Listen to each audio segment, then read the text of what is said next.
Oke, assalamualaikum warahmatullahi wabarakatuh. Perkenalkan, nama saya Fajar Sidik. Saya salah satu mahasiswa dari kampus Universitas Muhammadiyah Bandung, program studi komunikasi dan penyiaran Islam. Di sini saya akan membahas tentang filsafat dakwah Muhammadiyah antara tajrid dan tajdid, yang dimana tujuan saya membuat video ini untuk memenuhi tugas UAS pada mata kuliah filsafat dakwah. Oke, kita masuk ke pengertian dari filsafat dakwah. Filsafat dakwah merupakan landasan berpikir yang mendasari seluruh aktivitas dakwah organisasi Muhammadiyah. Nah, Muhammadiyah ini tidak hanya berdakwah dengan secara seremonial, tetapi Muhammadiyah juga memiliki visi yang sangat besar gitu, yang dimana visinya itu untuk mewujudkan masyarakat Islam yang sebenar-benarnya. Teman-teman, adapun ciri khas dakwah yang dilakukan oleh Muhammadiyah, yaitu yang pertama berbasis pada Al-Quran dan As-Sunnah, itu menjadi sumber utama gitu ya untuk berdakwah. Terus yang kedua, isi dari dakwah yang dilakukan oleh Muhammadiyah ini secara rasional dan juga ilmiah. Dan yang ketiga, mengedepankan amalan yang nyata gitu, atau biasa disebut dengan action oriented. Terus yang keempat, memadukan pemurnian ajaran atau biasa disebut dengan tajrid, dan pembaharuan kehidupan umat yang biasa disebut dengan tajdid. Oke, kita masuk kepada definisi tajrid. Oke. Tajrid itu secara bahasa memisahkan ataupun menyucikan. Nah, adapun dalam konteks Muhammadiyah, tajrid berarti memurnikan ajaran Islam dari unsur-unsur luar yang tidak syar'i gitu, seperti halnya TBC dan syirik kayak gitu. Yang ke berikutnya, poin selanjutnya itu praktik tajrid dalam dakwah Muhammadiyah. Yang pertama, menolak amalan yang tidak berdasarkan pada dalil yang sahih gitu. Terus yang kedua, mengedukasi masyarakat agar mengamalkan Islam sebagaimana yang diajarkan oleh Nabi Muhammad SAW. Poin yang terakhir, menghindari sinkretisme budaya lokal yang mencemari kemurnian Islam. Mungkin teman-teman juga udah pada tahu bahwa sinkretisme itu adalah mencampurkan antara ajaran Islam yang sudah diajarkan dari sejak dulu dan mencampur adukannya dengan budaya. Setelah itu mereka menormalisasikan. Nah, Muhammadiyah ini menghindari sikap sinkretisme ini dan mengajarkan kepada masyarakat ini ajaran Islam yang memang sebenar-benarnya itu kayak gimana, kayak gitu. Yang ketiga, contoh tajrid gitu ya. Tidak memperingati Maulid Nabi secara ritual seremonial gitu kan.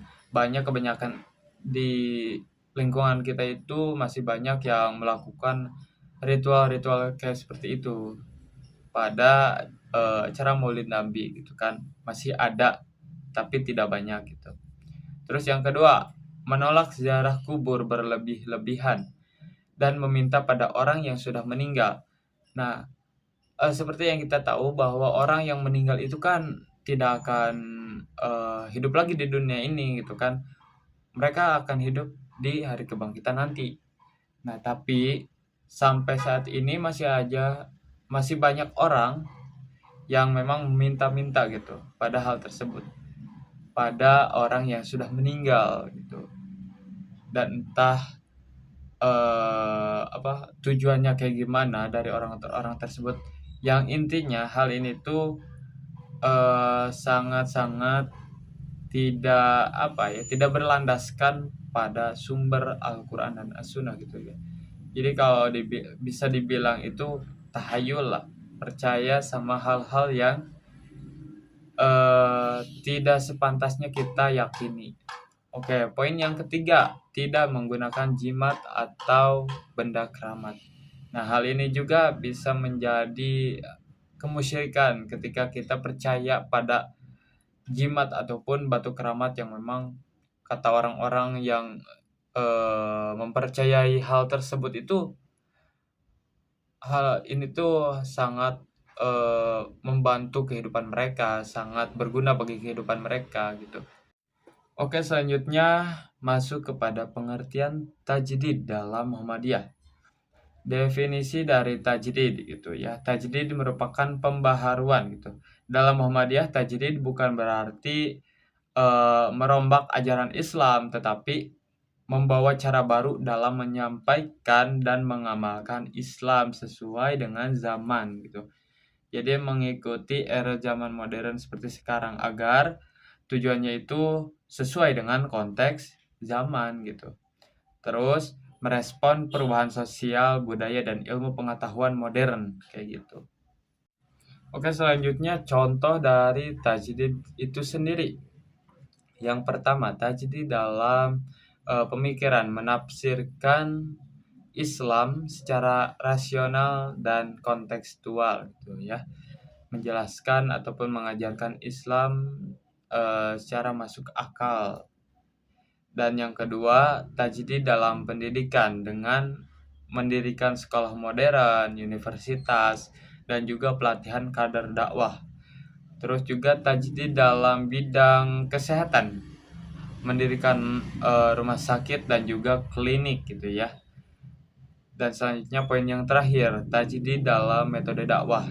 Nah, dakwah ini pada zaman sekarang ini memang mudah karena dengan adanya kecanggihan teknologi, media sosial, yang dimana kan ada Instagram, Facebook, website, YouTube, dan juga podcast yang memang isinya itu adalah dakwah itu sendiri yang mengajarkan Islam yang sesuai diajarkan oleh Nabi Muhammad SAW.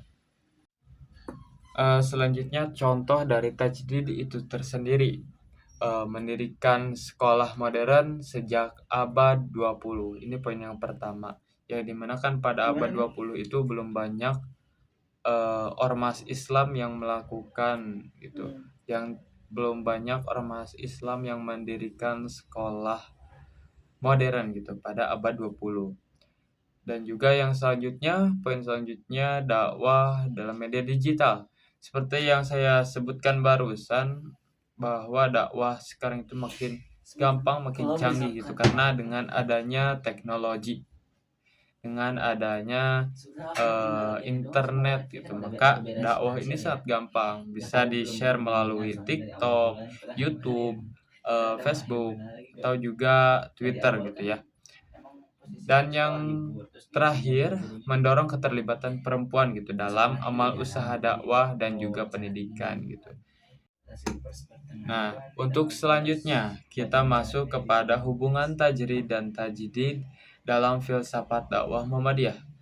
Tajrid dan tajdid ini tidak saling bertentangan, tetapi dari keduanya itu saling melengkapi. Yang dimana tajrid itu kan menjaga kemurnian ajaran Islam dari penyimpangan-penyimpangan gitu ya. Sementara tajdid menjaga relevansi Islam dalam kehidupan modern seperti zaman sekarang ini. Nah, maka filsafat dakwah Muhammadiyah ini tidak hanya membenahi tentang akidah, tapi juga membenahi tentang sistem sosial, membenahi tentang pendidikan, kesehatan, dan juga moral dari masyarakat itu sendiri. Oke, selanjutnya kita masuk kepada penutup kesimpulan gitu ya, bahwa dakwah Muhammadiyah bukanlah dakwah konvensional gitu ya. Dakwah Muhammadiyah ini berpijak pada filsafat tajdid atau pemurnian ajaran Islam dan juga tajdid pembaruan kehidupan umat secara bersamaan, dan keduanya saling melengkapi, tidak saling bertentangan. Nah, maka hasil dari kedua tersebut adalah dengan adanya gerakan Islam yang dinamis, progresif, dan tetap berada dalam koridor syariat Islam yang berlandaskan pada Al-Quran dan As-Sunnah. Nah, maka inilah esensi Islam berkemajuan, konsep khas dari Muhammadiyah yang dilakukannya. Oke, begitu teman-teman. Mungkin itu saja yang dapat penutup. Nah, itu saja yang dapat saya sampaikan tentang pembahasan filsafat dakwah Muhammadiyah antara tajrid dan tajdid yang sangat singkat. Terima kasih atas perhatiannya. Assalamualaikum warahmatullahi wabarakatuh. Audio Jungle.